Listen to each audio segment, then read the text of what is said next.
Fernando Haddad desafia o PL a fazer algo útil pelo Brasil. Vem comigo.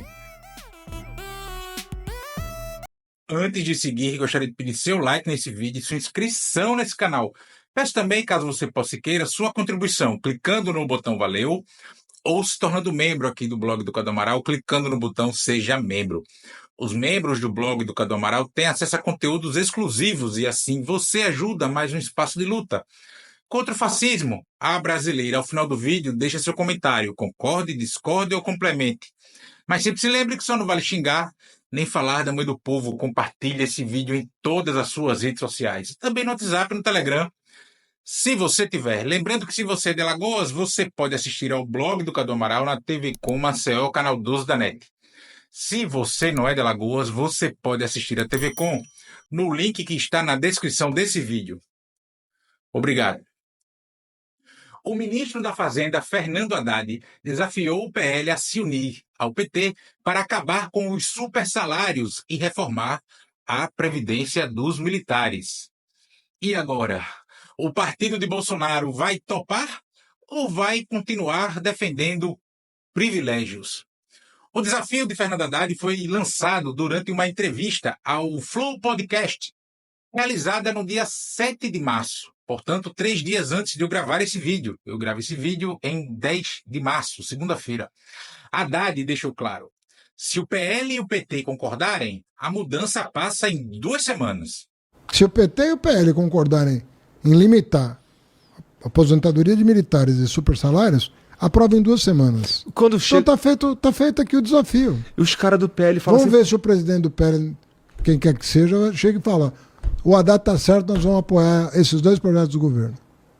Vamos ver. Porque ele fez a reforma da Previdência e não incluiu os militares. E nós estamos incluindo agora. Mas será que o PL, que vive falando de cortes de gastos e responsabilidade fiscal e toda essa ladainha aí, vai encarar essa briga? O gasto por indivíduo com a Previdência dos militares é 18,6 vezes maior do que o do INSS. Isso mesmo, você ouviu corretamente. Enquanto o aposentado do INSS custa cerca de R$ 8.700 ao governo federal, um aposentado militar, um militar da reserva, um militar inativo, custa, pasmem, R$ 162.481 por ano. O déficit total do sistema militar foi de quase 51 bilhões de reais em 2024 para sustentar pouco mais de 300 mil pessoas. Enquanto isso, o INSS atende 34,1 milhões de beneficiários com um déficit de 297 bilhões de reais. É um rombo enorme? Depende do que você entende por rombo. Mas veja a diferença de número de atendidos, o número dos atendimentos. E tem mais. Os servidores civis da União, que já passaram por uma reforma da Previdência, têm um déficit de R$ 75 mil por beneficiário. O dobro do INSS, mas ainda muito abaixo dos militares. Ou seja, todo mundo já foi afetado por reformas. Reformas nesse sentido, previdenciárias e tal, no Brasil não são novidade, mas todo mundo foi afetado de alguma maneira, menos os militares. E quem foi que blindou essa turma em 2019, ano da última reforma previdenciária? A dupla Jair Bolsonaro e Paulo Guedes. A realidade é que o sistema de proteção dos militares sempre cheio de privilégios, sempre foi cheio de privilégios. Temos casos absurdos, como pensões para as filhas solteiras e a morte fictícia, ou ficta, enfim, que permite que o militar expulso continue recebendo como se tivesse falecido. E aí, as famílias, mais precisamente, ficam recebendo lá as pensões como se o cara tivesse morrido numa guerra. E enquanto isso, trabalhadores de iniciativa privada têm que se virar com aposentadorias cada vez menores, com mais dificuldade, enfim, até por conta de uma série de questões, entre elas essa pejotização da relação de trabalho. Mas por que essa diferença toda? Os militares argumentam que possuem um regime diferenciado devido às peculiaridades da carreira, como o risco de morte e dedicação exclusiva. Mas será que isso justifica um gasto 18 vezes maior por beneficiário. Professores universitários também têm dedicação exclusiva. Muitas carreiras médicas do serviço público também têm dedicação exclusiva. O fato é que, na prática, o sistema militar se tornou uma máquina de privilégios bancados por nós, o povo brasileiro. E tem mais. A reforma da Previdência de 2019 passou a foice na aposentadoria dos trabalhadores civis. Botou para arrombar os trabalhadores civis. Para se aposentar, neste momento hoje, a idade mínima é de 65 anos para homens e 62 para as mulheres. Mas os militares foram poupados dessa regra e continuam com um sistema que os favorece enormemente. É um disparate o favorecimento dos militares em relação à Previdência. Além disso, há uma questão política por trás desse privilégio, evidentemente.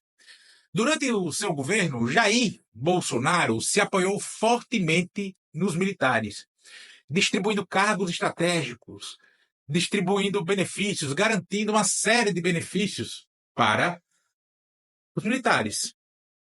Havia, gente, mais militares no governo Bolsonaro do que no período da ditadura, do que lá os presidentes da ditadura de 64. Dá para acreditar que ainda tem gente que não entendeu que o governo Bolsonaro era um governo militar? O ex-presidente Jair Bolsonaro, que se elegeu fazendo discurso de combate à mamata, na verdade garantiu a mamata eterna, que a mamata continuasse, e muito para seus aliados e parentes. Especialmente os parentes. O que Haddad propõe é apenas o mínimo necessário para reduzir esse abismo entre os regimes previdenciários. A estimativa do governo federal é que a reforma dos militares gera uma economia de mais ou menos 2 bilhões de reais por ano. Parece muito, mas considerando o tamanho do rombo que a Previdência dos militares gera, é apenas o primeiro passo. Ainda assim, há uma medida essencial para corrigir essa injustiça fiscal. E é aí que entra a grande questão. O PL vai apoiar essa reforma, o fim desses privilégios aos militares, ou vai proteger esses supersalários e esses privilégios dos militares brasileiros, que tanto devem ao país, diga-se de passagem? O partido de Bolsonaro, os bolsonaristas, via de regra, tem batido na tecla da responsabilidade fiscal, criticando o governo por supostos gastos excessivos, repetindo essa ladainha aí da mídia hegemônica e do tal Deus mercado. Mas agora, inclusive após esse desafio do ministro da Fazenda, Fernando Haddad, eles têm a oportunidade de mostrar a coerência com o seu discurso, né? Se realmente essa patota aí é contra privilégios, então votem a favor dessa reforma. Tirem os privilégios dos militares. Vamos lá, patriotas. Votem a favor. Por outro lado, o PL rejeitando a proposta, rejeitando o desafio, o que é muito provável que ocorra, ficará mais uma vez evidenciado para todo o país que a sua preocupação com contas públicas e com privilégios, e até com o Brasil, é seletiva. É somente para inglês ver e para a tia do Zap compartilhar. Restará nítido que o PL, na verdade, não quer cortar gastos. O PL quer apenas proteger determinados grupos enquanto empurra a conta para a população mais pobre, para a classe média, para a classe trabalhadora, enquanto faz discurso de defensores de gastos públicos e contra privilégios do sistema. A questão central aqui não é apenas dinheiro, mas justiça social. O Brasil tem um sistema previdenciário que pesa muito no orçamento público. Não precisa adorar a pílula aqui.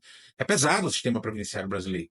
Mas a maior parte dos aposentados vive com benefícios modestos, que mal cobrem as suas despesas básicas, em boa parte das vezes. Enquanto isso, os militares desfrutam de um sistema que garante valores muito superiores e que continua drenando recursos públicos. E é preciso falar também do impacto disso para o futuro do Brasil, para o futuro do nosso país. Que esse é um tipo de mudança que vai mais adiante, ou não mudar também.